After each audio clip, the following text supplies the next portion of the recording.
Bom, pessoal, vamos lá. Então a gente vai começar um assunto novo, a gente vai ver equações diferenciais ordinárias, né, lineares, e depois a gente vai restringir para o caso dessas de segunda ordem. Como a gente já discutiu bastante em outros cursos, talvez, as de segunda ordem são mais importantes para a física, porque basicamente a gente tem alguma razão, a natureza, por alguma razão a natureza prefere segunda ordem, né? E quando a gente for resolver essas equações, na verdade a gente vai resolver para os, digamos, os blocos de construção mínimos da física do século XIX, né? Então todas aquelas funções especiais, funções hipergeométricas, funções de Bessel, funções de Lagrange, Laguerre, todas elas a gente usa para construir praticamente tudo que a gente conhecia aí há uns 100 anos atrás, né? Então elas são essenciais e são os exemplos de coisas analíticas que a gente tem e que tem uma riqueza enorme de informação, né? Você encontra vibração de tambor, você encontra os modos de vibração de um tambor, mas você também encontra a energia possível do átomo de hidrogênio, né? E está tudo isso associado ao mesmo tipo de técnica, tá certo? Então essas técnicas são essenciais, né? A gente vai lidar um pouco com as equações diferenciais ordinárias, lineares. Eu vou mostrar para vocês que na verdade esse é um problema de um espaço vetorial, né?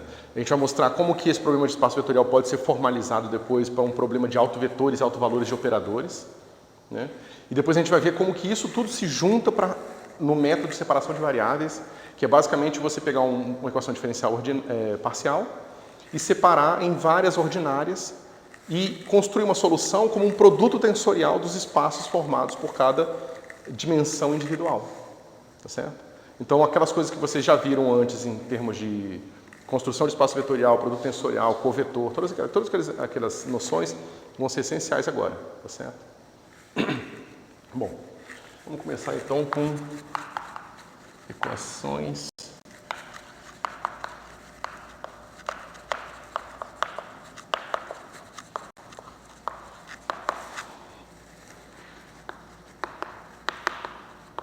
ordinárias.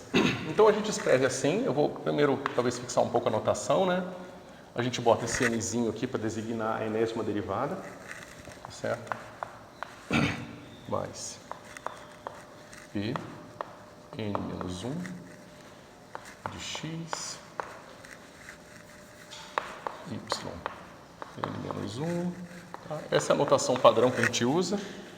Aí é claro que aqui a gente vai até a primeira derivada, que vai ser P1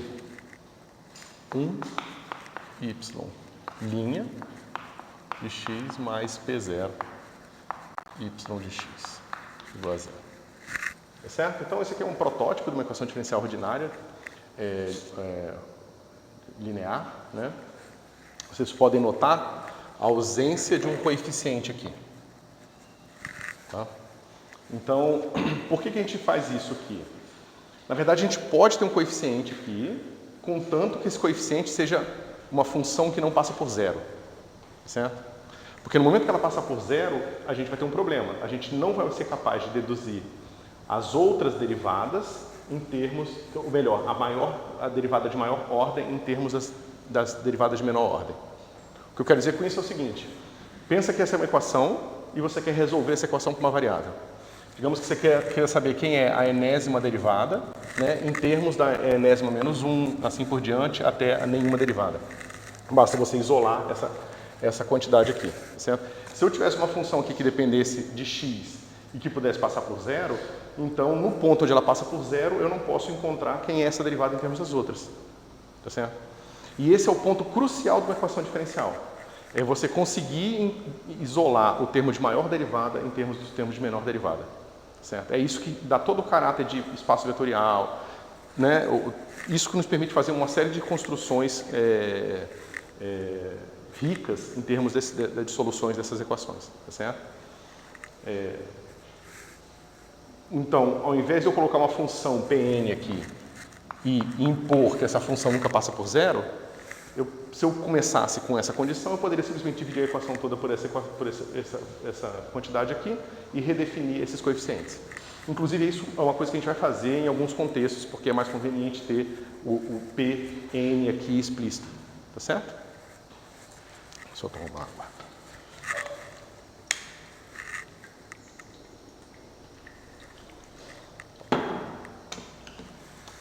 Isso aqui também, vocês podem lembrar que a gente tinha visto que os fluxos, né, ou seja, as geodésicas, as curvas que acompanham campos vetoriais satisfazem equações desse tipo aqui, ó, Vmi de R, tá certo? É claro que aqui, essa equação diferencial, você vai ter N equações diferenciais não lineares, porque aqui pode depender não linearmente do R, tá certo? Mas existem algumas situações, e vocês viram algumas, em que o campo vetorial ele depende linearmente disso aqui. Então é como se tivesse uma coisa do tipo V mi alfa, R alfa. Tá certo? Isso aqui te dá uma sequência de equações diferenciais. Isso aqui são constantes, tá? Constantes não, funções só do tempo, tá? Isso te dá um conjunto de equações diferenciais lineares que podem ser traduzidas numa equação desse tipo aqui. Certo? Então, essas técnicas já podem ser usadas, inclusive, para encontrar, isso a gente fez algumas vezes, algumas equações que a gente resolveu, né? Uma das que a gente resolveu foi, inclusive na prova, né? Era uma coisa do tipo R ponto igual a alfa 1R, né? Que dá uma exponencial, ou seja, isso aqui é uma equação diferencial linear desse tipo aqui, só que de primeira ordem. O nosso N aqui é 1, tem uma derivada só. E essa é uma equação de um fluxo, né? Que era aquele fluxo exponencial nas duas direções. Tá certo? Então, isso aqui tudo já é uma coisa familiar para vocês, no sentido de que vocês já usaram esse tipo de equação antes, né? E ele serve, né, para diversas coisas, inclusive nesse contexto. Então, esse V é uma constante? Nesse caso, tem que ser uma função só do tempo. No caso, para ser o fluxo mesmo, tem que ser constante. Só para que você se reduza a esse caso aqui, tá? Porque, em geral, o que acontece é que as soluções vão formar uma variedade. E no caso das equações diferenciais lineares, elas vão formar um espaço vetorial. Geralmente isso acontece, quando você tem uma estrutura muito simples, ela forma um espaço vetorial. Aquele mesmo tipo de estrutura não linear forma uma variedade. Então, o V é a função e R é o quanto? O V aqui nesse contexto são coeficientes. Aqui você desce de baixo para cima, é só você pegar todos os termos e jogando para o outro lado. Isso, você vai diferenciando aqui e resolvendo essa equação. Igual a gente viu em mecânica quântica, né? A gente começa com uma coisa assim, ó. Digamos que é mais fácil pensar de trás para frente. Pensa assim. Y' mais P0y igual a 0. Tá certo? Essa é uma equação diferencial de segunda ordem. Ela claramente não tem esse formato aqui. Mas aí você vai falar o seguinte, vai falar que y' é igual a R. R não, chama outra variável, só para não confundir. Vamos chamar de Z. Tá certo? Aí essa equação de cima ela vai ficar assim. Z' mais P1 de x e z mais P0 de x e y, né? Igual a 0. Então você vê, eu tenho uma equação de primeira ordem e outra equação de primeira ordem. Eu jogo isso aqui para o outro lado, ela fica linear aqui. Tá certo? Lembra, esse cara é uma função de x, esse cara é uma função de x. Essas são funções dadas. Então é o mesmo formato desse cara aqui. Desculpa, é o mesmo formato desse cara aqui. Eu saí daqui para cá.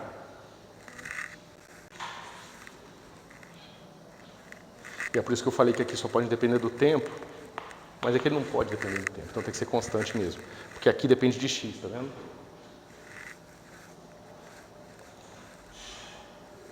Tá vendo? Então aqui, já que eu estou vendo que vocês estão um pouco confusos, isso é a mesma coisa que eu escrever essa equação assim, ó. Y' é igual. Aí, ó. Tá vendo? Eu tenho esses coeficientes aqui, né? Nesse caso, o meu coeficiente vai ser uma coisa assim. Esse y seria a variável 1 e z a variável 2. Certo? Então seria assim.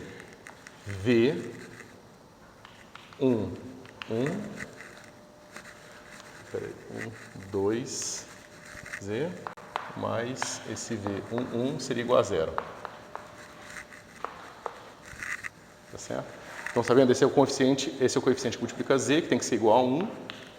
para bater com essa equação ali, né? E esse coeficiente tem que ser 0 para bater com aquela equação ali. Agora, z' vai ser igual, aí eu jogo para o outro lado, vai ficar assim, menos P1, deixa eu botar assim, V2, 1, e, fazendo a mesma ordem, né? 2, 2, Z, mais V2, 1, Y. Aí esse cara aqui, para bater com essa equação, tem que ser P1, e esse cara aqui tem que ser menos P0.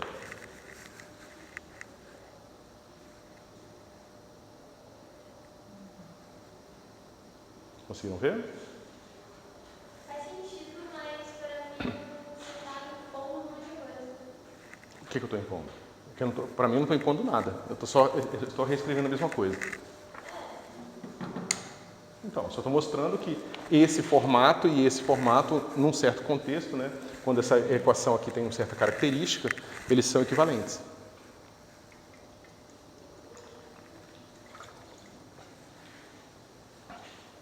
Se você mostra que uma estrutura matemática pode ser traduzida em outra e vice-versa, de forma objetora, elas são essencialmente a mesma coisa. Mas você só diz que V1 é igual a 0 para poder encaixar no que você impôs ali. Isso.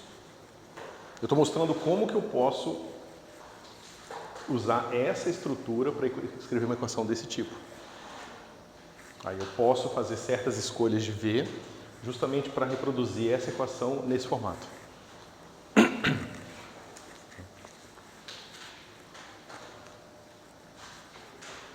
Bom, então isso aqui é só uma motivação, tá, pessoal? A gente não vai ser muito importante para a gente agora, não. Deixa eu pegar...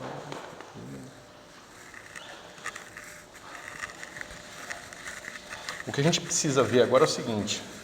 O que a gente pode dizer do conjunto de soluções dessa equação?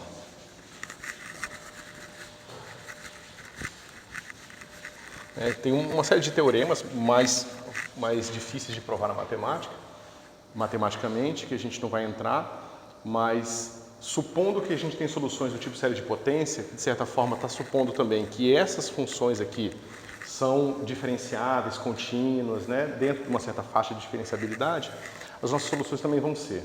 E como essas nossas soluções são diferenciáveis e contínuas, vocês aprenderam, espero, em algum ponto do cálculo, que elas podem então ser escritas em termos de uma série de potência, né? Ou seja, elas têm uma série de Taylor, certo?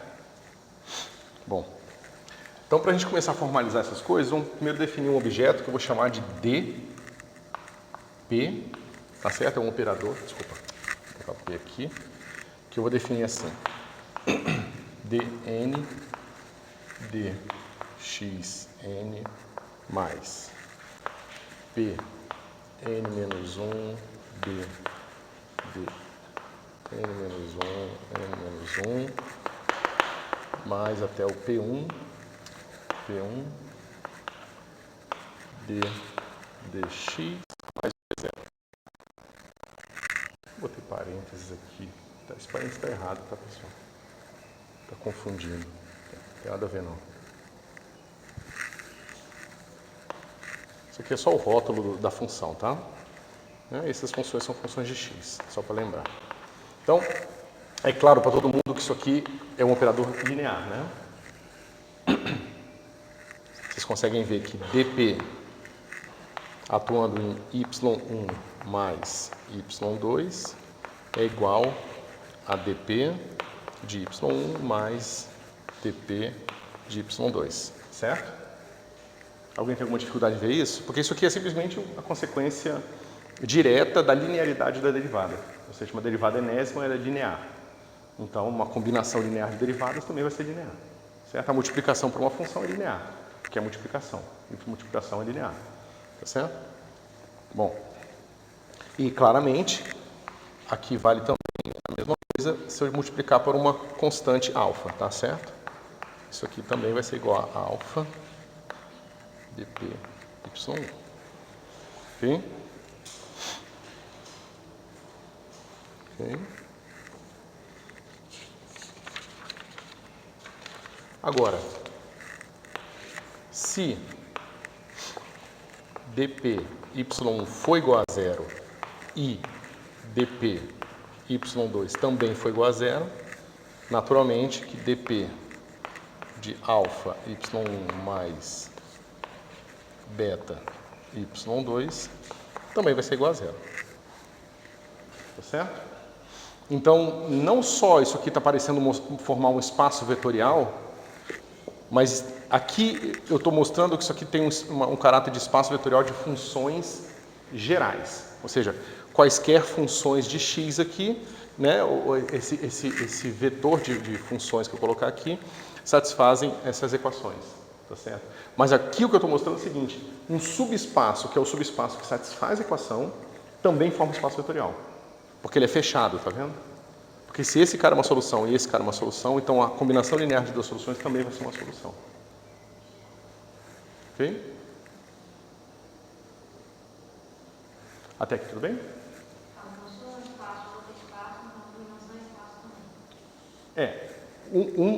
Esse cara está no espaço das soluções e esse cara está no espaço das soluções.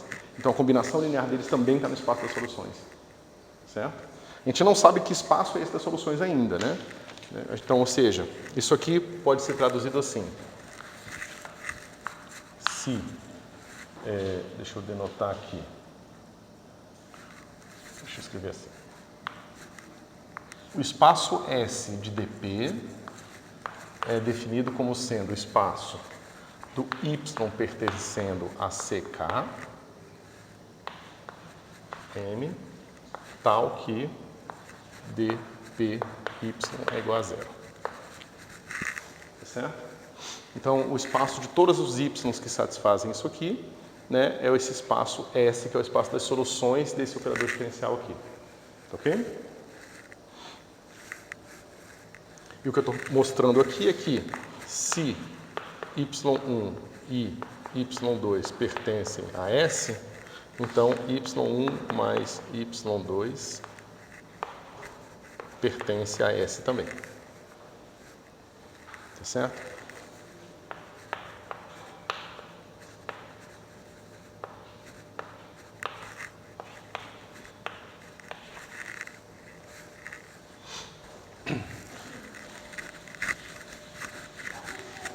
Vou falar.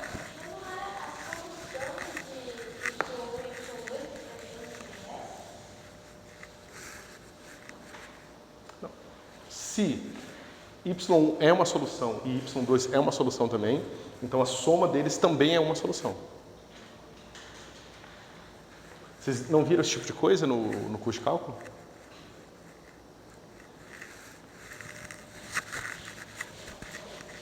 Mas tem uma coisa que não está clara aqui, pessoal?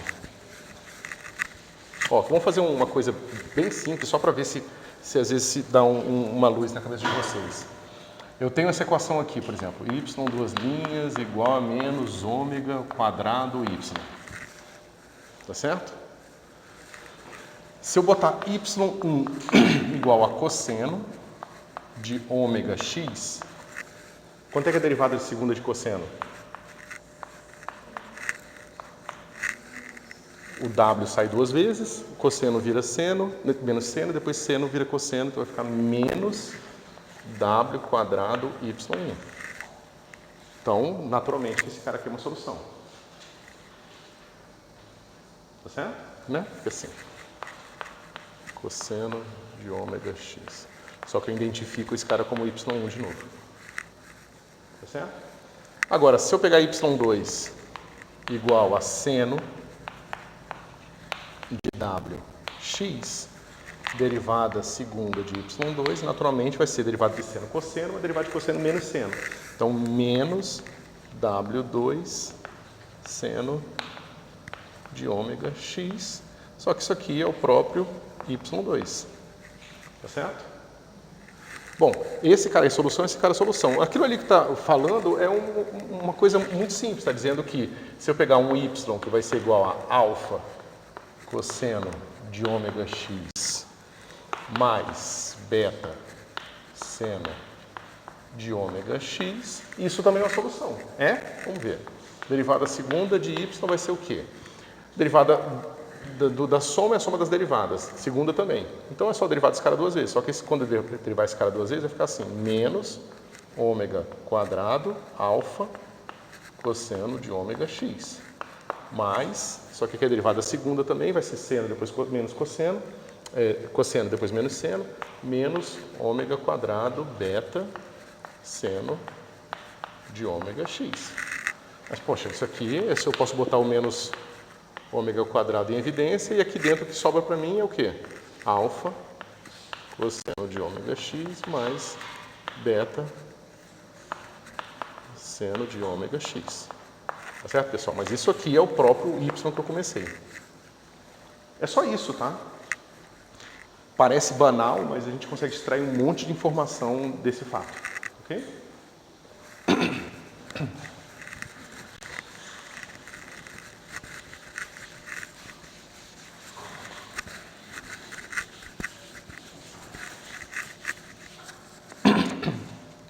Bom, agora vamos fazer o seguinte. Vamos tentar ver se a gente consegue extrair alguma informação juntando aquela característica que eu falei para vocês dessas equações serem bem comportadas, daqueles coeficientes P serem, né? Eu vou exigir que aqueles P, N aqui, todos sejam C infinito, por exemplo. Ok? Se eu fizer essa imposição aqui, né? Infinitamente diferenciável, então contínuo, eu acho que não preciso impor mais nada. Então, as minhas soluções são passíveis de serem expandidas em série de Taylor. Ou seja, eu posso pegar um y qualquer, pertencente a S, e escrever o meu y assim. De x é igual a y de x0 mais y' em x0, x menos x0 sobre 1 fatorial elevado a 1, mais y2 de x0, x0 ao quadrado sobre 2 fatorial. E aí isso aqui continua até, deixa eu botar já aqui, esse cara vai ficar y derivado n vezes, calculado em x0, x menos x0 elevado a n sobre n fatorial, certo? Mais o resto. O resto é a soma de L igual a n mais 1 até infinito, de y derivado L vezes x menos x0 elevado a L sobre L fatorial. Então, alguma dúvida em relação a isso aqui, pessoal?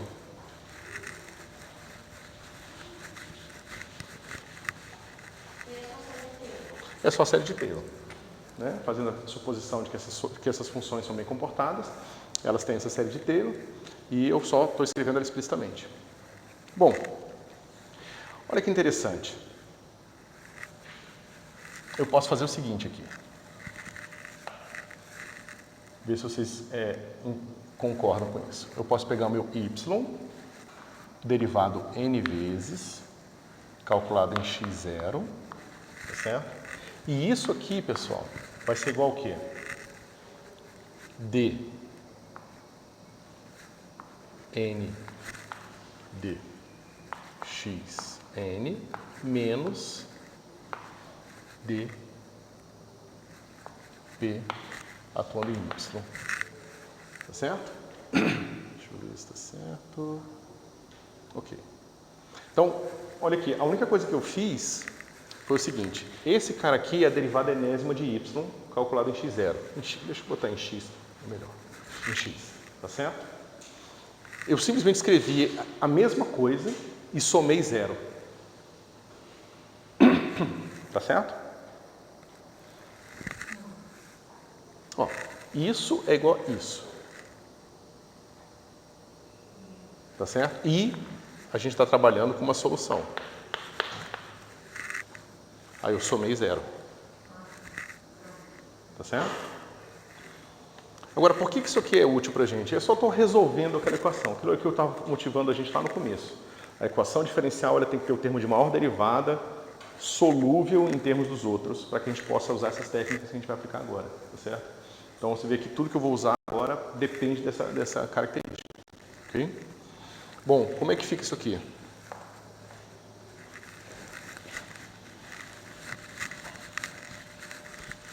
Fica assim.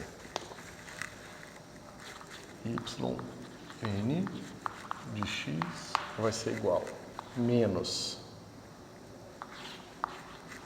p n menos 1 de n menos 1 dx n menos 1. Vou botar o menos de fora que é mais fácil. P n menos 2 de n menos 2 dx n menos 2.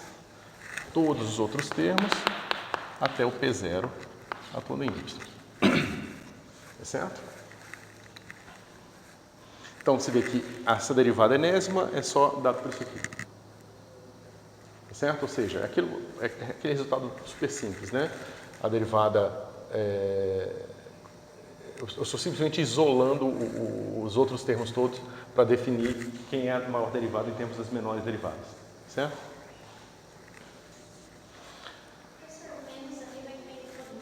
Isso. Tá?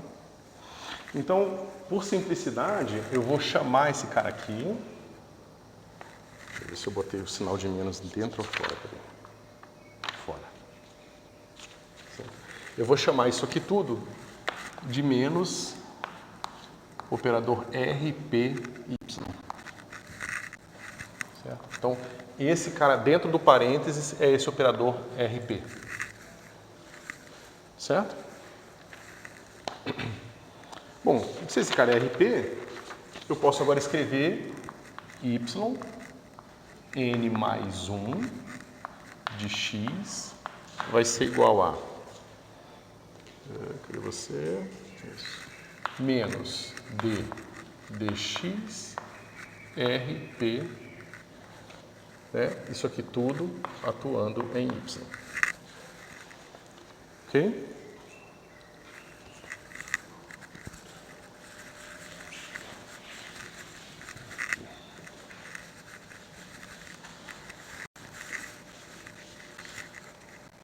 Mas como é que fica isso aqui, pessoal? Tem que lembrar o seguinte, deixa eu fazer assim para ficar a notação melhor. Esse operador atua aqui, depois esse operador atua no resultado, certo? Então eu tenho dois pedaços aqui, eu vou ter uma coisa assim, menos, abre parênteses, P, n menos 1, linha, d, n menos 1, dx, n menos 1, mais o P0, linha, né, vezes nada, atuando em y. Ou seja, a derivada, ela atuou aqui, agora a derivada vai atuar aqui. Ou seja, agora eu vou ter mais, menos, deixa eu ver aqui, menos P, n menos 1, dn, dxn, mais P0 dx. Tá certo? Y. Então você vê que agora, ó, a minha derivada enésima, ela só depende das derivadas n-1 até nenhuma derivada. Né? A minha derivada n mais 1, claramente vai depender da derivada enésima. Certo? Mas eu já sei calcular a derivada enésima em termos das outras. Está aqui, ó. Certo? E é justamente menos RPY. Então esse pedacinho aqui, ó, vai ser menos RP.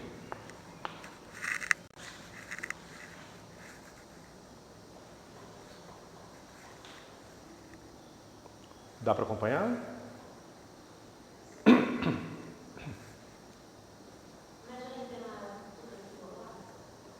Isso, o RP é só para não ter que escrever tudo aquilo lá que eu defini o RP. Tá vendo? O RP, ó, a derivada enésima de y é igual a menos RPY. Por isso que eu substituí a derivada enésima por menos RP. Por isso que tem esse menos aqui. Tá certo? Okay?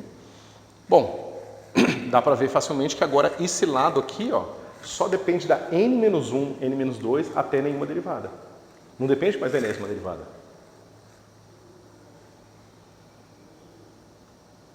Vocês conseguem ver isso? O lado direito agora, ou seja, a derivada n mais 1 só vai depender da derivada n-1 até nenhuma derivada. Porque o pedaço que tinha dependendo de n, eu substituí por RP, que só depende do n-1 para baixo. Tá certo? Se eu calcular a derivada n mais 2 aqui, aqui vai aparecer uma derivada n de novo, eu substituo por RP de novo. E repito isso o tanto que eu quiser. Então, todas as derivadas n para cima são passíveis de serem reescritas em termos de derivadas n-1 e menor. Tá certo? É um processo complicado, que só serve para a gente provar algumas coisas, mas não para encontrar a solução. Ninguém usa isso aqui para encontrar a solução. Tá certo? Mas serve para a gente provar o que a gente quer provar agora. Tá certo? Porque é extremamente complicado, porque toda vez que eu calcular essas derivadas aqui, vai ter regra de Leibniz, aí vai ter um monte de derivada aparecendo, vão aparecer uma infinidade de derivadas de P, e é por isso que eu estava impondo que P tinha que ser diferenciável. Infinitamente diferenciável. Para poder calcular todas as derivadas, eu preciso ser capaz de calcular todas as derivadas de P. E todas elas têm que estar bem definidas e serem contínuas. Tá certo? Porque senão minha série de Taylor não vai ser bem definida. Tá ok? Como é que está isso aqui, pessoal? Está muito ruim ou está mais ou menos? Vamos pensar assim num caso simples. Y duas linhas mais alfa y' mais beta y igual a zero. Tá certo? Vamos pegar alfa e beta constantes. Só para a gente não ter aquele problema que eu estava falando para vocês. Isso aqui está dizendo para a gente o quê? Eu posso derivar isso aqui, mas quantas vezes eu quiser. Tá certo? Então eu vou dizer o seguinte, y derivado L vezes mais alfa y derivado L menos 1 mais beta y derivado L menos 2 é igual a zero. Eu peguei essa primeira equação aqui e derivei ela L menos 2 vezes. E obtive essa aqui de baixo. Tá vendo? Esse cara aqui eu posso reescrever em termos desses outros aqui. Só que eu posso fazer a mesma coisa para L menos 1. L menos 1 mais alfa L menos 2 mais beta L menos 3 igual a zero. Aí eu substituo esse L menos 1 aqui. E posso repetir esse processo e encontrar quem é o meu L, a derivada Lésima da coisa, em termos das derivadas 1 e nenhuma. Talvez eu tenha feito de um jeito ruim. Vou fazer de um jeito mais simples, então. Então, ó, isso aqui diz pra gente o seguinte. Y duas linhas é igual a menos alfa y menos beta y. Tá certo? Ou seja, a derivada 3 é igual a menos alfa y duas linhas menos beta linha. Certo? Só que esse cara eu já sei, ele está aqui. Ó, então vai ficar assim, igual a menos alfa y' menos beta y menos beta y'. Tá vendo? A derivada terceira eu escrevi em termos da derivada 1 e nenhuma, e zero. Se eu derivar mais uma vez, esse termo vai virar um termo de ordem 2, esse termo de ordem 2, mas aí eu uso aquela equação de novo e encontro de novo só em termos de ordem 1 e 0. E eu posso fazer isso o tanto que eu quiser. E então eu encontro todas as derivadas da minha função sempre em termos de uma complicação, de um coeficiente complicado, mas fundamentalmente linear só dependendo de y1 e y. Tá certo? É só isso que eu estou mostrando aqui, só que de um jeito mais geral. Ok? Ficou mais claro, pessoal? Beleza. Bom, mas para que serve isso, né? Deixa eu ver. Ok, eu tinha feito. Ok.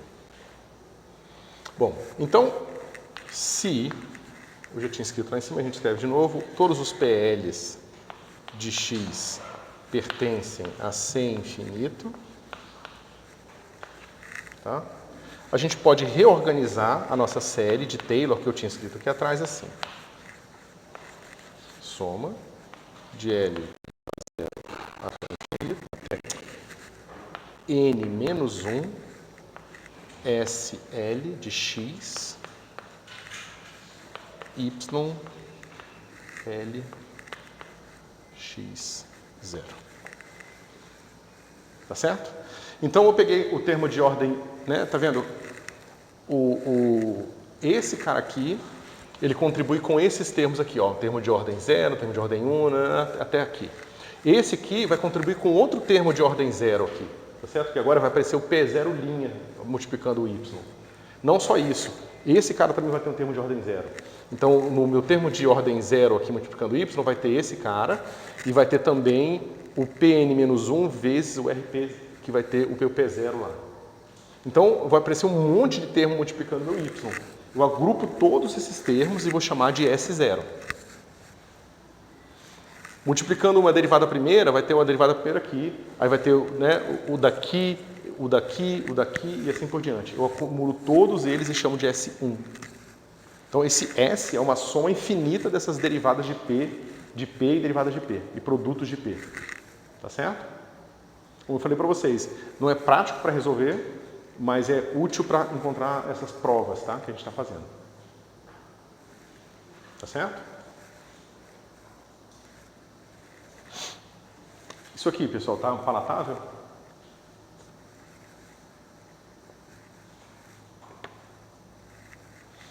Tá certo? Mas veja, isso aqui vale independente da escolha que eu fiz para a minha solução. Certo?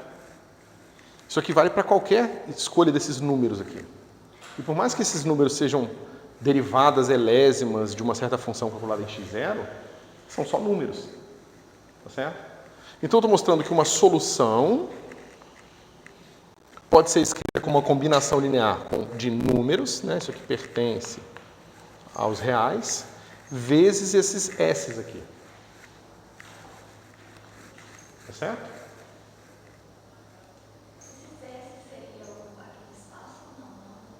Qual espaço? Não, não. Quer dizer, a gente vai mostrar que ele vai formar uma base naquele espaço. Mas, por enquanto, não. Tá? Ou seja, o que eu posso fazer aqui? Eu vou fazer o seguinte.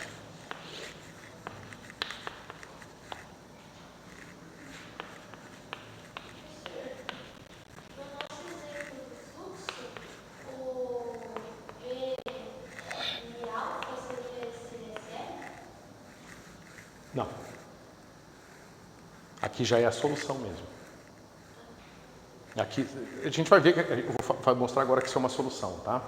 Mas o que eu estou mostrando para vocês é que uma solução qualquer vai sempre ser combinação linear desses S's aqui. Certo? E eu posso fazer a seguinte escolha. Eu pego um Y e vou fazer a seguinte escolha de condições iniciais para ele. Eu vou dizer que isso aqui vai ser igual a 1 se L for igual a M e 0 se L for diferente de M.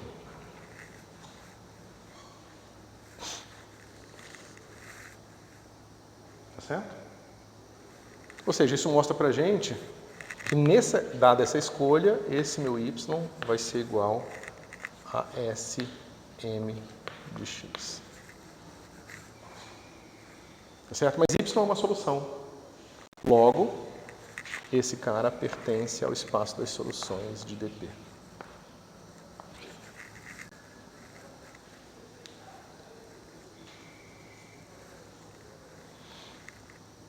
Então, essas combinações complicadas de P's, derivadas de P's e produtos de P's, na verdade, cada uma delas individualmente é uma solução da minha equação diferencial.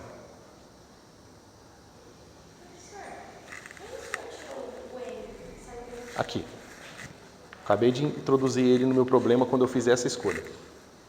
Mas o que é ele? É um número qualquer, eu escolhi. M é um número entre 0 e n-1. Mas aí a soma fica de 0 e n? De n e n? Não, a soma vai ser de todos, né? Só que o L vai passar por 0, 1, 2, 3, n e até n-1. Só que todos os caras, quando o meu L for diferente de n, vão ser 0, pela escolha que eu fiz.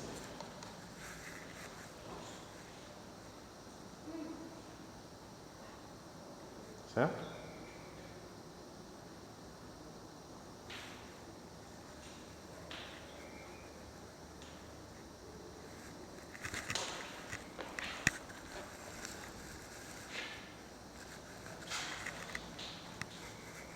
Ou seja, o que eu estou mostrando para vocês é que eu tenho pelo menos L menos 1 soluções da minha equação. Eu não sei se eu vou ter mais, eu não sei se elas são linearmente independentes, mas pelo menos essas existem.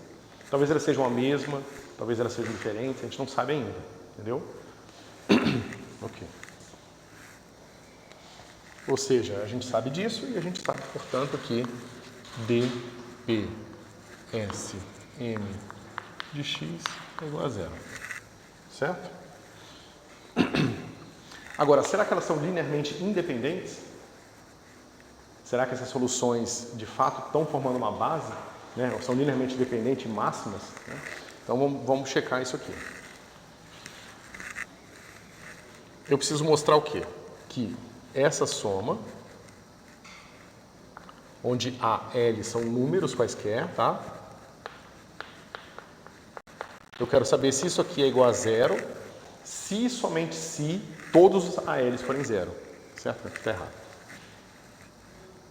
N menos 1. Se isso aqui for 0, se somente se AL for igual a 0, significa que esses meus SLs não só são soluções, mas formam uma base, ou pelo menos são linearmente independentes, por enquanto só linearmente independentes, soluções do meu problema. Certo?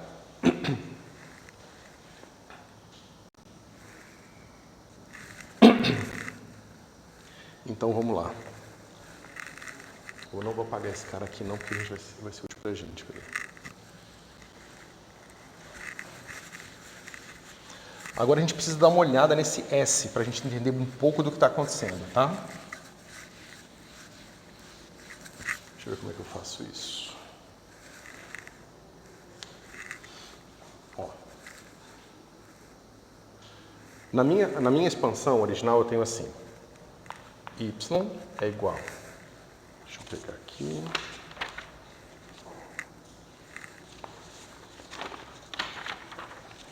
Isso aqui é importante deixar bem claro, tá? Y, eu não vou, deixa eu botar um zerozinho, só para a gente fazer mais compacto, eu vou botar o 0 aqui em vez de escrever de x0. Mas quando eu botar o 0 no y, ele está calculado em x0. Mesma coisa para as suas derivadas, tá? Então esse cara fica assim, y' de 0, isso, y' de 0, x menos x0, mais y duas linhas de 0, x menos x0 ao quadrado sobre 2 fatorial, assim por diante, até o meu y derivada n vezes de 0, x menos x0, dividido por n fatorial, elevado a n, tá certo? Você vê que o meu termo, que vai ser o S0, ele começa com o primeiro fator, que é o número 1 aqui, ó. Lembra, eu vou colecionar todos os coeficientes de y0, e vou chamar de S0. Vou fazer a mesma coisa por S1, por S2, por S3, né? São aqueles S ali. Mas vamos ver como é que vai ficar a cara desses caras. Esse cara aqui, ó. Cadê? Essa derivada aqui, eu posso usar essa fórmula, tá certo? Então eu já vou escrever aqui, vai ficar assim. Eu vou botar meu x menos x0. Deixa eu botar ele depois. Vou fazer o seguinte. Esse cara aqui vai ser menos, acho que eu vou fazer assim. A gente só está interessado no termo que multiplica o y0, ou seja, a gente só está interessado nesse cara aqui. Então eu vou ter ponto, ponto, ponto, mais p0 vezes y0, tá certo? E aqui x menos x0 elevado a n. Tá certo? Ou seja, isso aqui é a série de Taylor. Esse termo aqui é o meu y derivado n vezes calculado em zero, que eu estou usando essa fórmula aqui. Aí com essa fórmula aqui eu tenho esse cara aqui é igual a menos esses todos os termos que não me interessam e o P0 que multiplica y. Porque eu quero só o termo, esse termo aqui, ó, sem derivada nenhuma. Tá certo? Que vai ser, eu estou colecionando os coeficientes que vão multiplicar e formar S0. Certo? Então eu não escrevi todos os outros, escrevi só o termo que não tem derivada de y calculado em zero. Tá certo? Só que veja, como esse termo aqui era o termo de derivada enésima, ele está sendo multiplicado por x menos x0 elevado a n, sobre n fatorial. Depois desse termo, eu vou ter o termo que vai ser o meu y, n mais 1, calculado em zero, vezes x menos x0 elevado a n mais 1 sobre n mais 1 fatorial. Tá certo? Mas olha que interessante. Esse cara aqui, eu já calculei aqui, ó, é o n mais 1. Agora a gente pode colecionar todos os caras que multiplicam y aqui, sem derivada nenhuma. Mas eu só tenho esse termo aqui e esse termo aqui. Tá certo? Ó, todos esses termos sem derivada, exceto esse. Né? Então, dentro disso aqui, eu vou ter uma coisa que vai ser assim. Menos um monte de termo, P0', vezes Y0. Tá certo?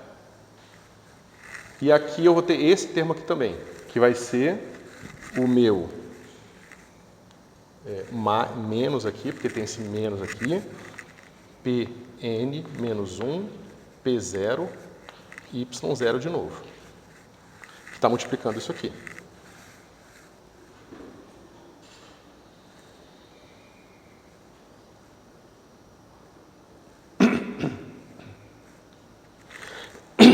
Desculpa. Vocês estão conseguindo ver ou é muito difícil?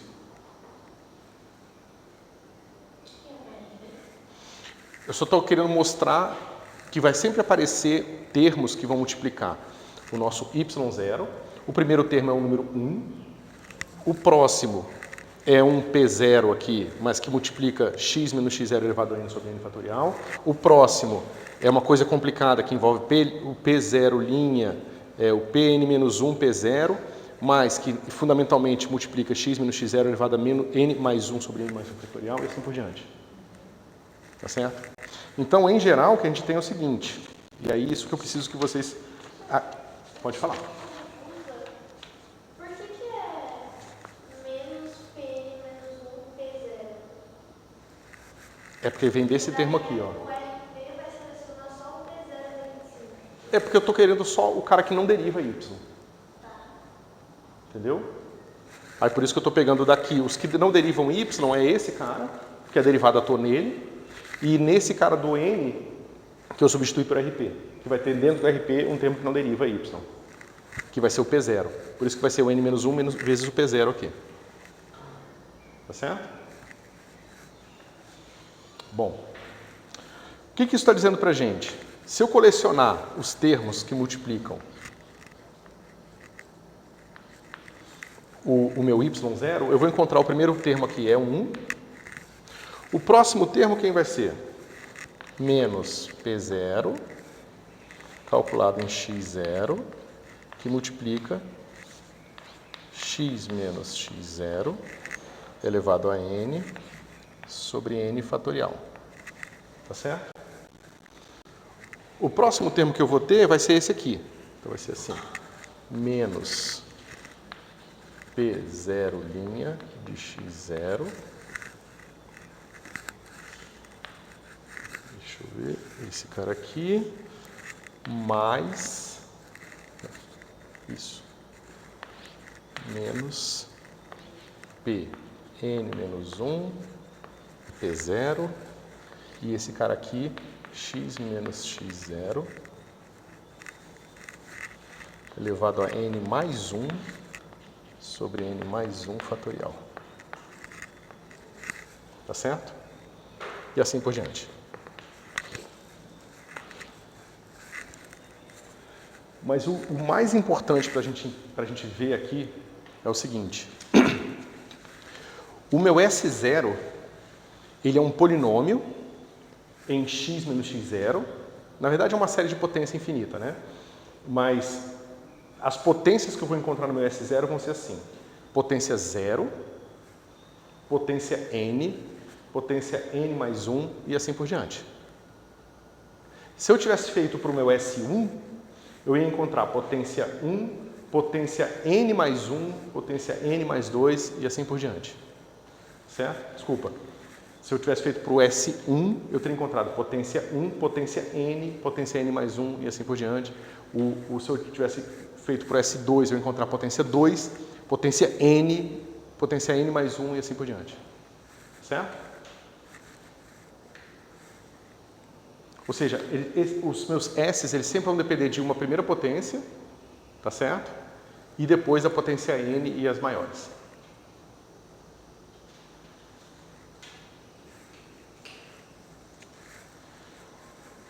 Dá para ver? E esse S só vai até Sn-1. Isso, só vai até Sn-1. Isso. Justamente, é o Sn-1 só vai depender de potência n, de potência n-1, potência n e todas as outras. Tá certo? Os índices de S's independentes é o S0, 1, 2, 3 até Sn-1.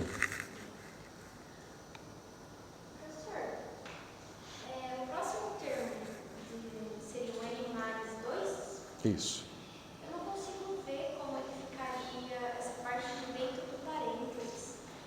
Você não vai precisar calcular isso, tá? Mas tenta fazer uma vez sozinho para você entender. Você tem que derivar esse cara, a derivada vai atuar aqui, só que quando a derivada atuar aqui, vai dar derivada enésima, aí você vai usar essa equação aqui para substituir de volta, e a derivada vai atuar aqui, que tem um termo de n-1, também vai virar uma derivada enésima, e você substitui usando esse cara aqui. Então você vai ver que vai haver uma profusão complicadérrima de termos novos, tá? Mas como eu falei, é para provar que essas coisas existem, não como uma coisa prática para calcular soluções práticas da coisa. Ok? Mas o importante aqui é o seguinte, é a ausência de qualquer outra potência senão a potência do índice aqui. Então o zero só tem o termo de potência zero e depois n em diante.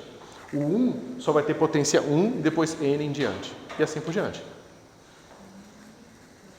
Tá certo? Potência 1, então, começaria com menos P0. Seria P1 de x0, x menos x0 elevado a 1 sobre 1 fatorial. Aí depois o n. E aí assim vai.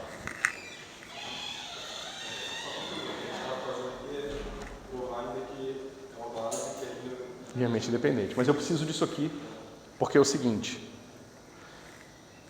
Aqui a gente vai usar o primeiro truque de independência linear para leis de potência que não envolve integração, tá certo? Porque os outros, tudo que a gente vai ver depois de Sturm e Liouville lá para frente, os produtos internos que a gente vai fazer para mostrar a independência linear são baseados em integração. Esse é um truque que funciona para os polinômios. Então os polinômios são muito práticos por causa da existência desse truque aqui. E o truque é o seguinte. Pega um polinômio x elevado a m qualquer. Tá certo? Eu vou fazer o seguinte, a derivada desse cara, L vezes, tomado em x igual a zero, desculpa, sobre m fatorial. Deixa eu fazer melhor.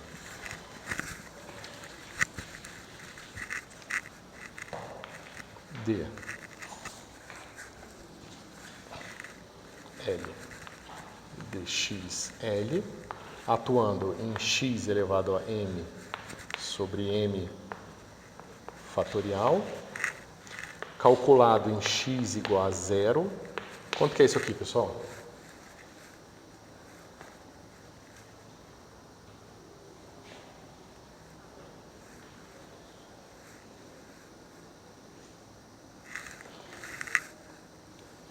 Super fácil, né, pessoal?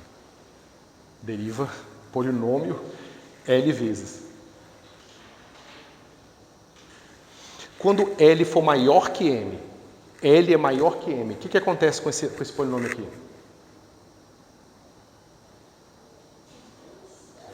Dá zero, porque uma hora vai derivar a constante e vai ser zero. E se meu L for menor que M, o que vai acontecer? Vai sobrar uma potência de x. Só que quando eu tomar x igual a zero, vai dar quanto? Zero. E quando L for exatamente igual a M? Vai dar 1. Né? Porque eu vou derivar aqui L, L. Quando eu derivar, vai cair L, L menos 1, L menos 2, vai cair um fatorial. Vai cortar com o fatorial aqui. Só que 1 tomado em zero é 1. Então isso aqui é delta de Kronecker de L e M.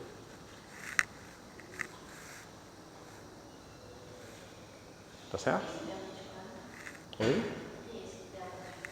Delta de Kronecker. LM é uma funçãozinha que é 1 se M é igual a L e 0 se M é diferente de L.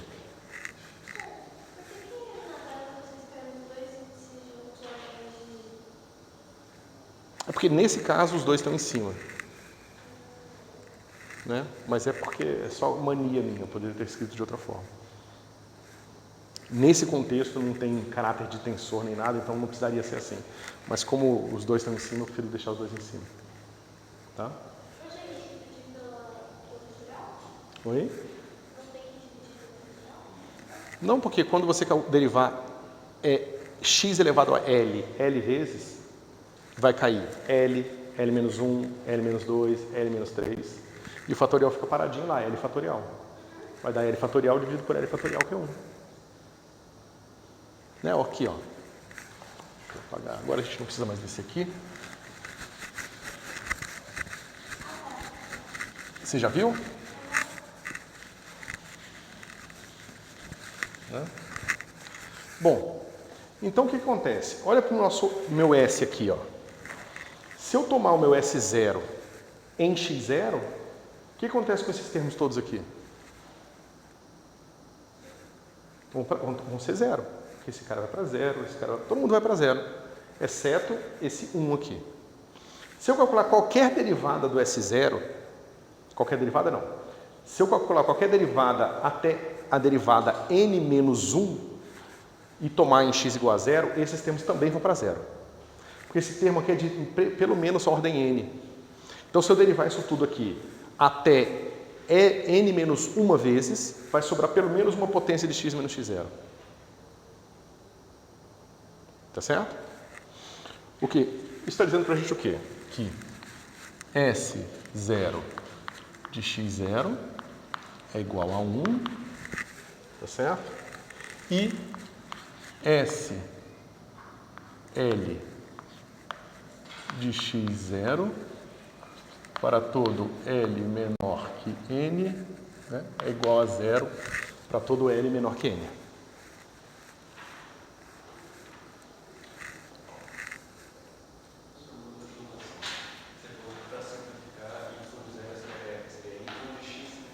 Isso.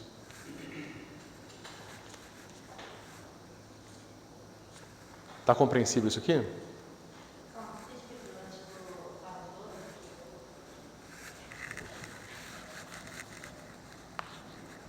Igual a zero.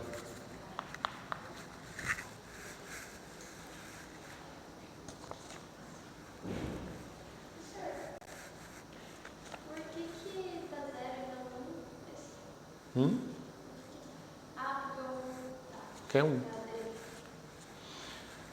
O que acontece com o meu S1?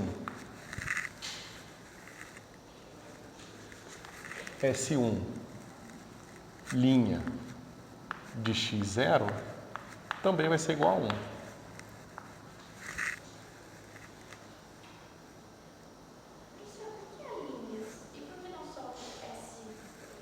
Espera um pouquinho. I. Deixa eu fazer assim. Para todo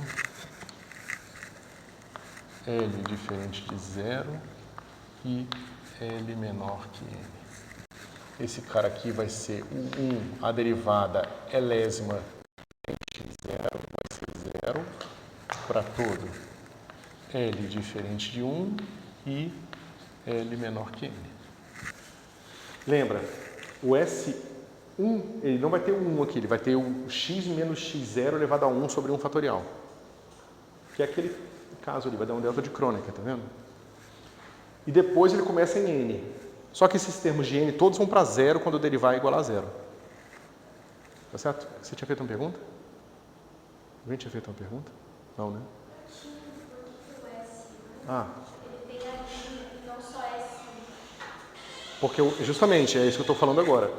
O meu S0, ele começa com 1. Então, se eu tomar em x0, ele sobrevive. Mas o meu S1 é o termo que multiplica o y1 linha 0. E esse primeiro termo dele vai ser x menos x0 elevado a 1 sobre 1 fatorial. Então, aqui, em vez de ter 1, eu vou ter x menos x0 elevado a 1 sobre 1 fatorial, menos P1, x menos x0, ele mais 1 e assim por diante.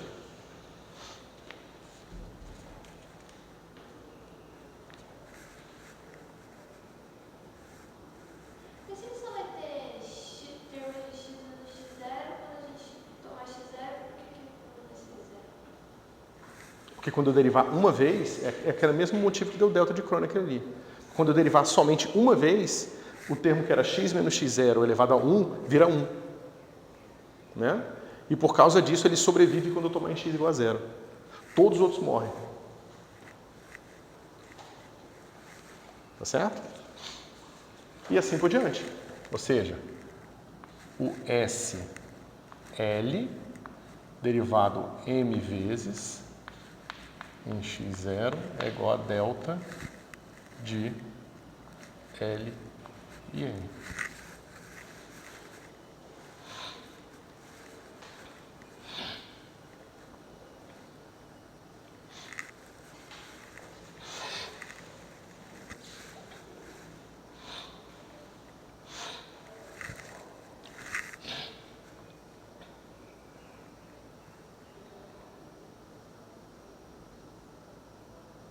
Ok?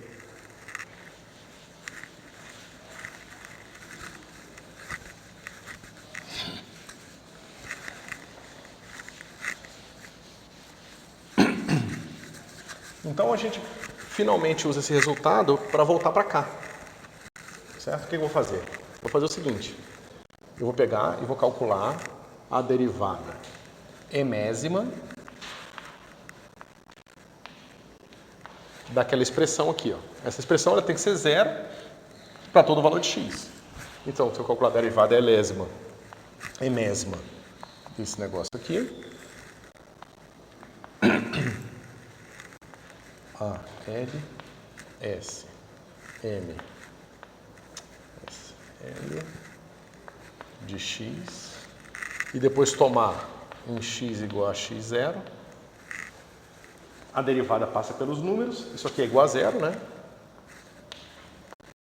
A derivada passa pelos números e vem para cá. Só que a derivada toda aqui, se o meu m for menor do que n, então isso aqui dá o delta de Kronecker.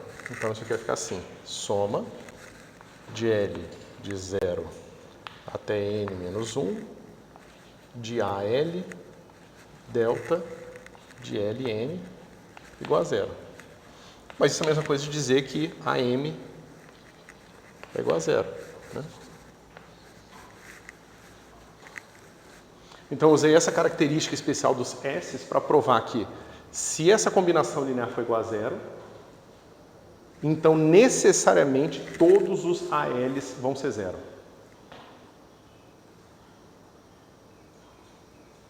Logo, os S's formam uma base linearmente independente de soluções.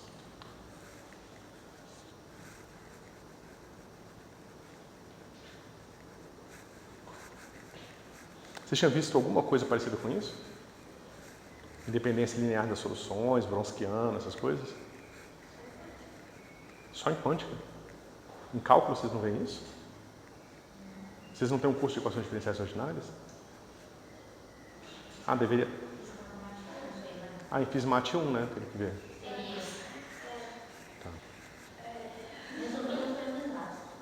Tá. Tá compreensível, pessoal? Ó, depois, essa parte tem no livro do... O livro do curso, né, que está lá na lista de livros do curso, depois eu esqueci o nome. Mas eu vou passar para vocês. Isso lá tem tudo bonitinho, tá? O Arthur, isso. Mas pega a 7ª edição, que é de longe melhor, tá? Tem mais coisa, tem a parte de sumir e o vídeo mais detalhado e tal, certo? Depois eu passo para vocês direitinho. Isso dá para seguir, assim, para e passo que tem lá, ok? Beleza, então a gente provou que não só esses caras são soluções, mas eles são linearmente independentes, ok?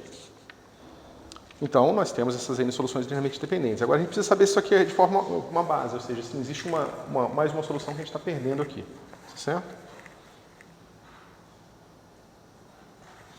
Só que a gente já viu, né? A gente já viu que qualquer solução... Deixa eu ver... Já... Ok. E nós tínhamos visto de começo né, no começo desse cálculo que o nosso y já podia ser escrito assim. Né? Cadê você? Deixa eu reescrever aqui.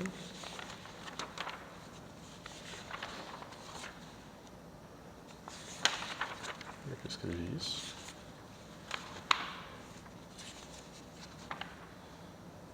Aqui.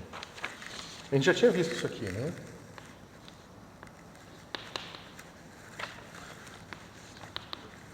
Menos 1 de SL de x. E aqui o nosso YL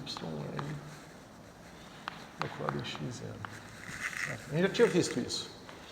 Então, contanto que as soluções e os nossos P's sejam suaves e diferenciáveis, né, a gente pode escrever assim. Então, se qualquer solução pode ser escrita assim, e essa base é linearmente dependente, e esses vetores são linearmente dependentes, então eles formam uma base no espaço das soluções. Tá certo? E, portanto,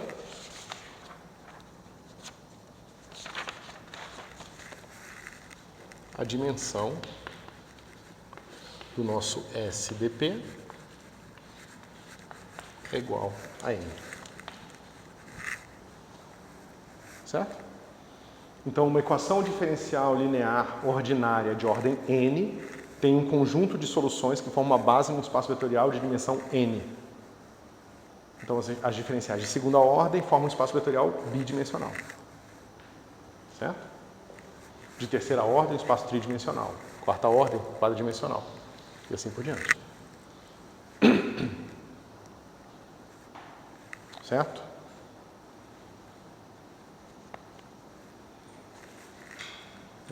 E começa de zero. Quando a gente conta de zero, né, vai até n menos 1. 0, 1, 2, 3 são 4 coisas.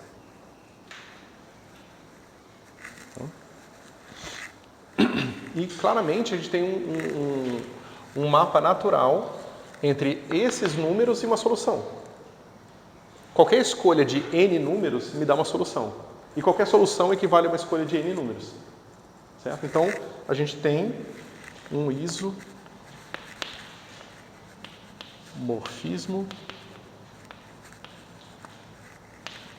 entre SDP e Rn. Certo? Eu posso representar soluções como esses n números ou como essas funções complicadas. Em vários e vários contextos na física, é muito mais conveniente você representar soluções como esses números do que como essas funções que podem ser extremamente complicadas, às vezes nem são, você nem consegue deduzir elas analiticamente, só numericamente. Enquanto pontos em Rn você pode fazer, né, como você faz sempre. Desculpa.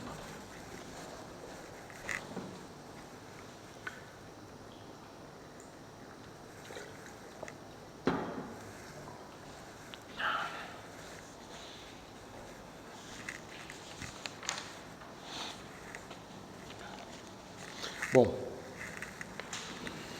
vamos pensar agora em vetores em Rn. Será que a gente consegue algum mecanismo interessante para digamos, medir independência linear de dois vetores?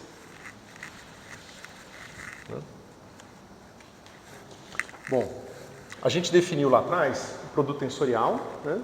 Então, se eu tenho um Rn, eu posso ter o espaço do Rn tensor Rn. Certo? E a gente viu que isso aqui pode ser escrito assim. Eu tenho V e U pertencente a Rn, então eu tenho V, U, né, como sendo um vetor nesse espaço aqui. Ok? E a gente pode definir o produto externo desses espaços como sendo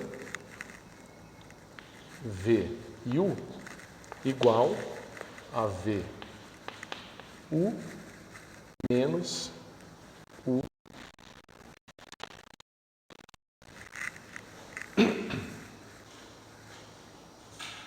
Tá certo? Eu peguei o espaço tensorial, em que eu posso calcular um tensor qualquer como produto tensorial de dois vetores, coisa que a gente viu anteriormente já, e eu defini esse espaço aqui antissimétrico, que eu posso encontrar elementos desse espaço antissimétrico calculando esses vetores aqui. Certo? Naturalmente, que V é igual a zero. Então, o produto tensorial de V com V menos o produto tensorial de V com V, que obviamente é zero. Estou subtraindo o mesmo vetor dele mesmo. E para que serve isso? Para esse negócio, né, meio mágico, mas é uma boa medida de independência linear. Né? É fácil ver isso. Digamos que eu tenho o seguinte: alfa U mais beta V igual a zero, tá certo? Para alfa e beta pertencente aos reais. Vamos ver se a gente consegue usar o produto externo, que é aquele objeto que eu estou definindo ali, né? O produto externo, para medir independência linear, certo? Ou seja, esse negócio aqui é igual a, se for igual a zero, se somente se alfa e beta forem iguais a zero, então isso aqui esses dois vetores são linearmente independentes, certo? Se não, não são, ok? Então o que eu faço? Eu pego o produto externo desse vetor com U, por exemplo. Então vai ficar assim: U externo alfa U mais beta V igual a zero, certo? Mas isso claramente vai ser U V igual a zero. Tá certo? Só que se eu fizer a mesma coisa com o V, eu vou ter o seguinte: V externo alfa U mais beta V igual a zero, tá certo? E esse cara vai ficar assim: alfa, vou botar um menos aqui, U externo V igual a zero. Certo? Se o produto externo não for zero, se esse cara aqui não for zero, então essa expressão que eu calculei implica que alfa e beta tem que ser igual a zero. Tá certo? Ou seja, eu sei que dois vetores que têm produto externo diferente de zero são necessariamente linearmente independentes. Tá certo? O chapéu está definido aqui.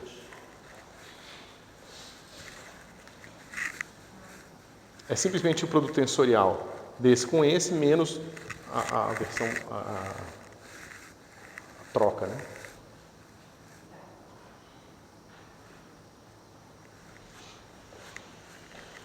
Então, se o externo V é diferente de zero, logo essas duas expressões aqui são proporcionais à mesma coisa, então esses dois caras têm que ser igual a zero.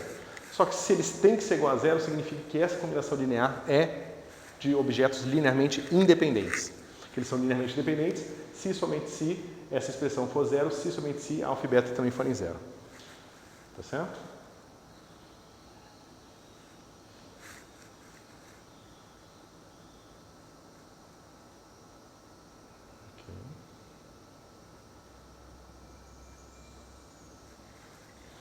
Bom, a gente sabe que dois vetores são linearmente independentes, eles não podem ser escritos um em termo do outro, né? Então, se eles são linearmente dependentes, então isso aqui também é diferente de zero. Certo? Bom, então a gente mostrou que para dois vetores, a independência linear deles está associada ao produto externo deles ser zero ou não.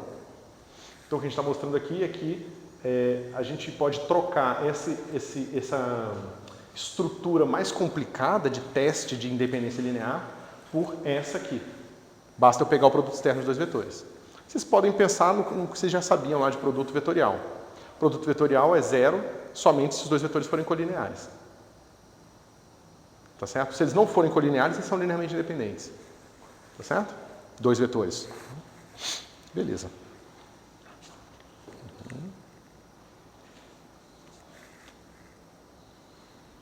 Tá. Bom, aí, complicando um pouco a história, a gente tem o seguinte. A gente tem que E1, E2, E3,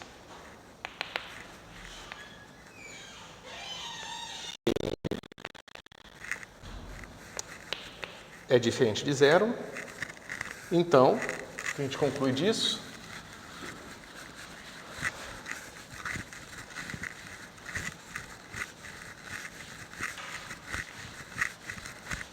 Algo muito parecido, né? Vamos lá.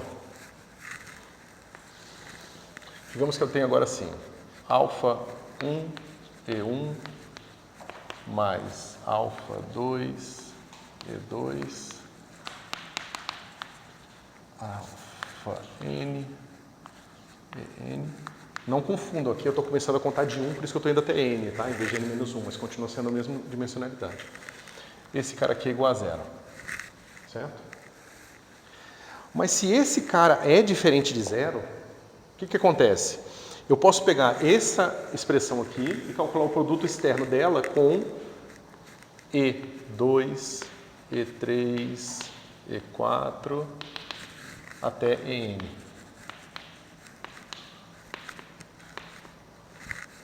Eu calculo o produto desse cara aqui com isso aqui, né? Ou seja, com essa soma de alfa I e I igual a zero.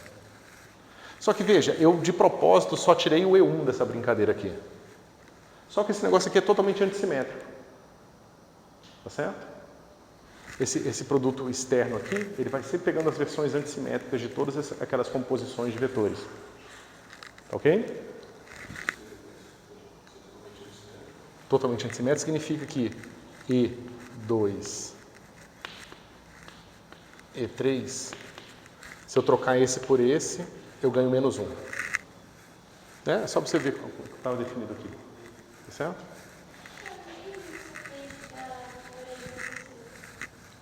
Da primeira para cá, eu peguei essa expressão e calculei o produto externo dela com esse produto aqui. Só que quando eu calcular o produto externo desse cara aqui com E1, dá diferente de zero. Mas quando for com E2, eu vou trocando o E2 de posição até chegar do lado desse cara aqui. Só que E2 com E2 dá zero. Que a gente tinha mostrado aqui. Tá certo? E a mesma coisa eu posso fazer tirando o E2, ou tirando o E3, ou tirando o E4. Toda vez que eu fizer isso aqui, eu vou mostrar que eu vou ter um alfa, nesse caso E1, vezes E1, E2, EN, igual a zero. Mas eu estou partindo da hipótese de que esse negócio não é zero. Se esse negócio não é zero, então E1 tem que ser igual a zero. Então eu posso testar a independência linear desses vetores simplesmente vendo se eles estão formando um produto externo diferente de zero.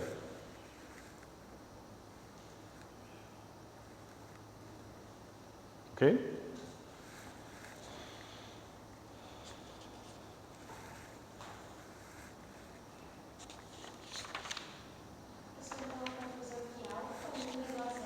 Alfa, se isso aqui por hipótese, é diferente de zero, então isso aqui é igual a zero somente se alfa 1 for igual a zero. Como eu posso repetir esse processo? Em vez de tirar o 1 daqui, eu tirar o 2, aí eu vou chegar em alfa 2 igual a zero. Se eu tirar o 3, eu vou chegar em alfa 3, mesmo cara, igual a zero. Tá certo? Então eu posso fazer essa brincadeira aqui toda para provar que se esse único objeto for diferente de zero, então necessariamente esses vetores todos são linearmente independentes. Você vê muito mais prático, agora eu preciso calcular um objeto. Por mais que ele seja esquisito, basta eu calcular esse objeto aqui. Se eu calcular esse objeto com os meus vetores e ele for diferente de zero, então aqueles vetores são linearmente independentes. Tá certo? Professor, tem uma dúvida nesse produto. Por exemplo, E1 com E2 vai ser O1 E2 menos E2 E1. Aí eu faço primeiro esse, aí depois o E3 vai ser o produto com esses, assim em diante. Vamos lá. Você tem assim, E1, E2. Né? A gente tem que provar uma série de coisas aqui que eu estou passando, tá? Mas isso aqui seria E1, E2, menos E2, E1. Certo? Agora, você tem o seguinte, E1, E2, E3 tem que ser o quê? Você tem que fazer com que a troca desse com esse seja negativa e a troca desse com esse seja negativa também. Então, um pouco mais complicado. Vamos lá. Vai ficar E1. Eu vou pular, não vou escrever a bolinha com X não, só para agilizar aqui. E2, E3, mais, menos. Eu sei que se eu trocar esses dois aqui, vai ficar negativo, né? Então, eu posso ficar assim, menos E1, E3, E2, tá certo? Mas eu tenho outras possibilidades também. Eu tenho o seguinte, eu posso ter mais E3, E1, E2, menos E3, E2, E1, tá certo? E eu também tenho menos E2, E1, E3, porque ela é a troca desse com esse, tá certo? Mais E2, E3, E1. E isso aqui vai me dar todos os termos, né? 1, 2, 3, 4, 5, 6, isso mesmo. Certo? Você pode brincar com isso aqui à vontade, que você vai ver que você não vai encontrar outra combinação que seja antissimétrica na troca de dois pares. Certo? Isso vai ser muito importante em mecânica quântica, tá? Porque essas são as representações fermiônicas. Certo? Os férmions vão satisfazer essa representação de produto tensorial de espaço de partículas. Certo? Mas então é isso, você vai formando essas combinações lineares, né? Você mostra que esse produto é associativo, você tem uma série de regrinhas complicadas, tá? Mas não é nada muito complicado porque não envolve nenhuma estrutura extra. É simplesmente antissimetrização de produto tensorial, só. Okay? E agora a gente tem uma boa regra para medir independência linear, que é formar esse objeto e ver se ele é linearmente independente ou não. Certo? Uma maneira mnemônica de fazer esse negócio aqui é simplesmente você escrever todas as possíveis combinações. Então você sabe que é uma combinação de quantos caras que podem aparecer aqui? 3, porque você tem 3 dimensões. Quantos podem aparecer aqui? Você sabe que vai ser antissimétrico, então não pode ter repetição. Então, 2. Então, é 3 vezes 2 vezes 1. Por isso que eu contei para ver se eu tinha escrito 6 coisas. Tá certo? Aí você escreve todas as combinações e aí você vê a permutação. Se a permutação for ímpar em relação à combinação inicial, bota um menos. Se a permutação for par, bota um mais. Então, ó, permutação é ímpar, porque ó, eu troquei esse com esse. Agora, nesse caso, eu peguei o 3 e passei pelo 2 e passei pelo 1. Fiz 2 permutações, então a permutação é par. Aí eu boto mais. Aí você repete isso aqui e faz para qualquer dimensão. Ok?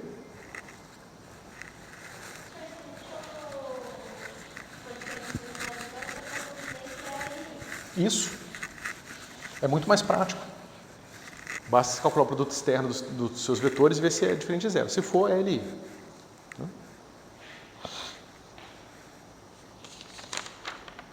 Ok. Então a gente pode fazer o seguinte. Acho que dá tempo. Vamos definir um mapa Y que leva esse cara aqui em SM. Certo? Então eu tenho aquelas minhas soluções em SM, tá certo? Eu peguei uma base qualquer no meu espaço e defini que esse mapa leva esse vetor nessa solução. A solução forma um espaço vetorial de dimensão M. Então eu posso sempre fazer isso aqui. Eu posso sempre criar um mapa de Rn para o S de PDP e vice-versa. Tá certo? Foi o que eu mostrei antes, é um isomorfismo. Ok? Beleza. Então eu tenho uma certa solução y1, ela vai ser igual a somatório de L de 1 de 0 até n menos 1. Deixa eu ver uma coisa aqui, eu acho que vai ficar confuso isso aqui.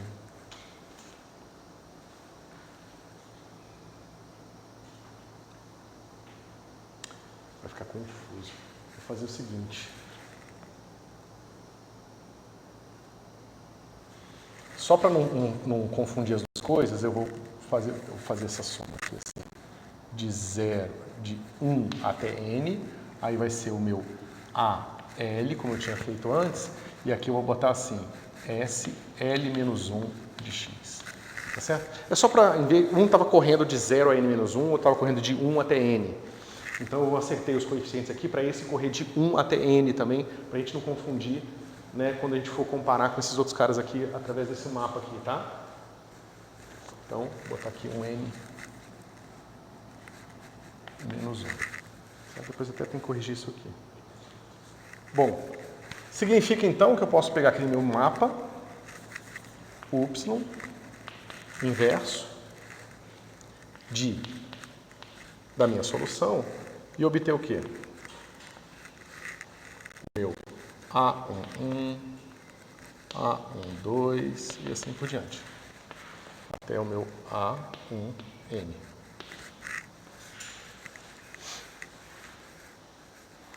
Tá certo? Né? Isso aqui, esses nossos vetores aqui são vetores em Rn, né? Então eu posso escrever sempre com essas sequências ordenadas, bonitinho. Ok? Bom. Agora, quem é? Eu vou chamar esse cara aqui de y1 com a seta aqui. Certo? Agora, quem é y1, y2, onde esses caras são outras soluções que eu fui mapeando para Rn. y3, yn igual. Isso aqui tudo vai ser igual.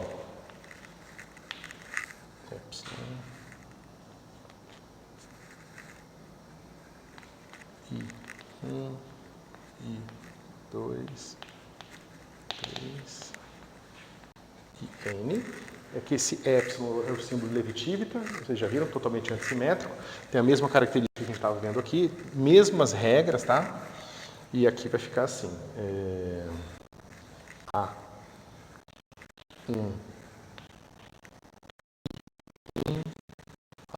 A2, I2 até A, N e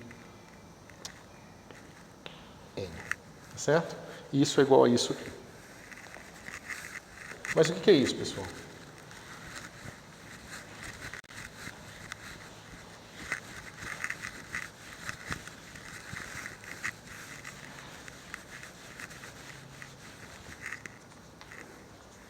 Isso aqui é o determinante. Né?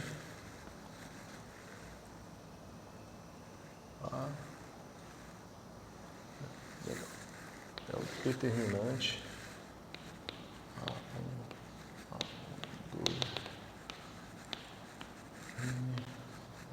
A2, 1, A2, 2, A2N e assim por diante. Certo? Ou seja, esse negócio aqui é o determinante dessa matriz aqui. Isso aqui é o que o pessoal chama de Vromskiano.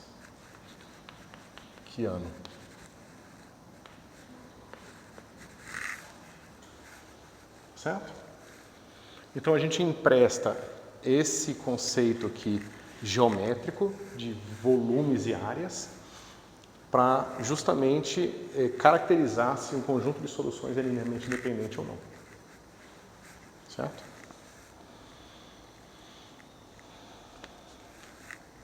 Agora, vocês lembram de onde é que veio esses coeficientes? A1, A2, AN? Né? No nosso mapa original, é assim, ó.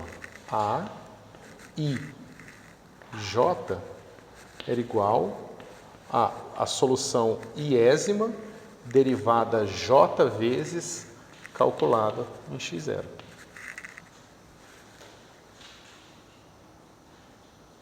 Agora, olha que legal, a gente pode fazer um curto-circuito, esquecer toda a parte de geometria e falar o seguinte: eu calculo algumas soluções, calculo as derivadas em x0, monto essa matriz aqui e descubro se essas soluções são linearmente independentes ou não. Mas se você for olhar em vários livros, eles vão simplesmente falar, Vromskiano é isso. Acredite. Eu acho que, como a gente já viu toda a parte de geometria antes, vale a pena a gente conectar as duas coisas. Certo? Professor, eu não entendi. Depois que a gente encontra a matriz, o que a gente faz com ela? A gente descobre se ela é zero ou não. Aí, entendi. Porque se ela for zero, significa que esse produto externo aqui é zero. Então a gente não tem independência linear das soluções. Mas se for diferente de zero, então... Tá? Certo? E você não precisa nem calcular o S, né? Você vê que o S ele é até some da história. Ele fica um passo intermediário que serviu para provar várias coisas, mas que você não precisa calcular ele na prática para testar a independência linear. Certo?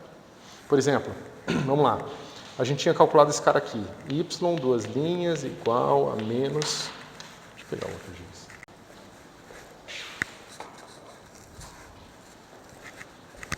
Esse cara aqui vai ficar assim, menos W2Y,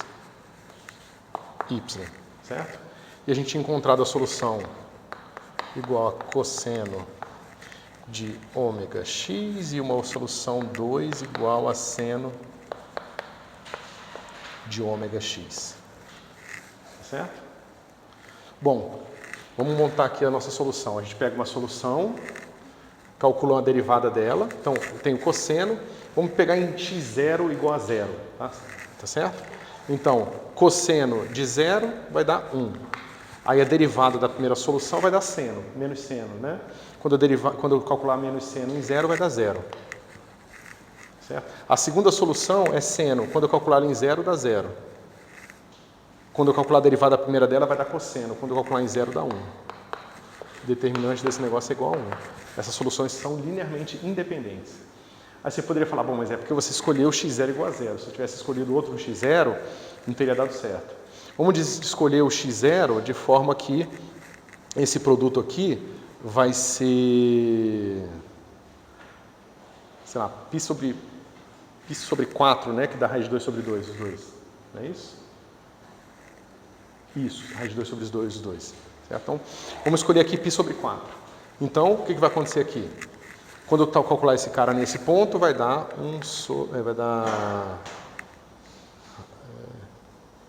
raiz de 2 sobre 2. Isso. A derivada desse cara aqui vai ser complicado porque vai sair o ômega, eu não sei quanto é que é ômega. Vou botar ômega igual a 1. Só por simplicidade, certo? Aí quando eu derivar aqui o meu cosseno, vai dar menos raiz de 2 sobre 2. Aqui vai ser raiz de 2 sobre 2. Só que aqui vai ser o quê? A derivada desse cara aqui vai ser raiz de 2 sobre 2. Tá certo? né? Ou seja, cosseno nesse ponto, raiz de 2 sobre 2. Derivada de cosseno menos seno, menos raiz de 2 sobre 2. Seno naquele ponto, raiz de 2 sobre 2, derivada de seno, cosseno, raiz de 2 sobre 2. Só que agora eu tenho esse vezes esse, menos esse vezes esse. Só que isso aqui vezes isso aqui dá quanto? Dá meio. Né? Vai dar 2 sobre 4. E aqui também vai ser menos isso aqui. Só que tem um menos aqui também, vai ficar mais. Vai ficar 1. Certo? Então você vê que não é uma coisa simples você pensar nesse Wronskiano aqui. É porque a gente fez todos esses passos, provou todas aquelas coisas de dependência linear, da existência dos S, da suavidade dos P's, tudo aquilo ali se condensou nesse mecanismo do Wronskiano, que é super útil. Né? Você vê, não sei se vocês lembram, vocês viram isso, mas vocês devem ter visto técnicas que você usa o próprio Wronskiano para encontrar uma segunda solução, no caso bidimensional. Você tem uma solução, aí você usa o Wronskiano para induzir uma segunda solução. Né? Então, tem uma série de técnicas importantíssimas que vem disso aqui. E essa conexão entre geometria e equações diferenciais ordinárias é essencial para tudo que a gente vai fazer. Tá certo? Mas é isso, pessoal. A gente vai agora terminar rapidamente essa teoria mais genérica de equações diferenciais ordinárias. Na aula que vem, provavelmente, a gente já começa com equações de segunda ordem. Tá certo? Aí a gente vai discutir um pouco soluções por métodos mais simples e a gente entra em Frobenius, tá certo? Assim que eu terminar Frobenius e der um exemplozinho de função de Bessel, eu vou dar mais uma prova para vocês, tá certo? Pra gente... Ah, não sei. Aí você está me pedindo demais. Mas não vai ser longe, porque eu quero dar as 4 provas para vocês terem um sampling bom do andamento de vocês, tá?